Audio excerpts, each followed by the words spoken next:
एक किसी का प्रश्न है कि क्या बिना गुरु दीक्षा के उर्दपुंड तिलक तथा तुलसी की माला धारण करना अपराध है? बिना विवाह के सिंदूर लगाना, बिना विवाह के मंगलसूत्र पहनना उचित है?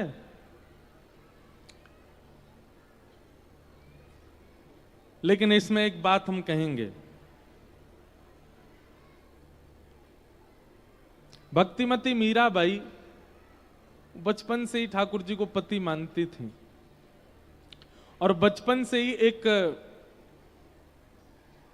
पतिव्रता का जो स्वरूप होता है वो कभी कभी धारण कर लेती थी, क्योंकि उनकी भावना, उनकी इच्छा, उनका हृदय इतना स्पष्ट था ठाकुर जी के प्रति कि चाहे कुछ हो जाए, मेरे तो गिरधर गोपाल दूसरों न कोई, जाके सिर मोर मुकुट मेरो पति सोई। तो अगर आपके चित्त में भाव अच्छे नहीं है, अगर आप सत्संग नहीं करते हो, अगर आप नियमित रूप से कथाएं नहीं सुनते हो, महत जनों को प्रणाम नहीं करते हो, वृंदावन नहीं जाते हो, भावनात्मक प्रेम ठाकुर जी के प्रति आपके चित्त में अगर नहीं है तो इसका अधिकार आपको नहीं है।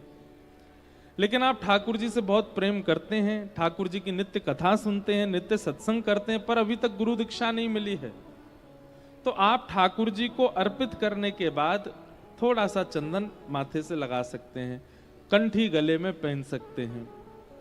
लेकिन सांप्रदायिक तिलक जो होते हैं वो लगाने का अधिकार तो गुरु दीक्षा के बाद ही है।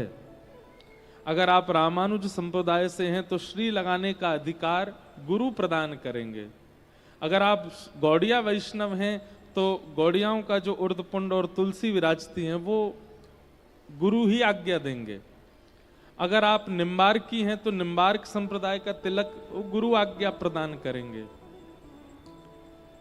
सांप्रदायिक तिलक लगाने की आज्ञा गुरु दे सकते हैं, पर ठाकुर जी के चरणों की प्रसादी चंदन एक बिंदी मात्र अगर माथे पर रखनी हो तो वो आप धारण कर सकते हैं।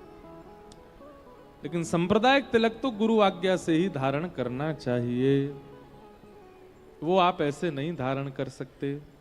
और उसके लिए भी चित्त में ठाकुर जी के प्रति प्रेम है तो ही ठाकुर जी के चरणों का चंदन आप नित्य लगा सकते हैं। अगर प्रेम भाव नहीं है, केवल पुण्य के लिए ठाकुर जी की पूजा आराधना अर्चना करते हैं तो उसका भी अधिकार नहीं है।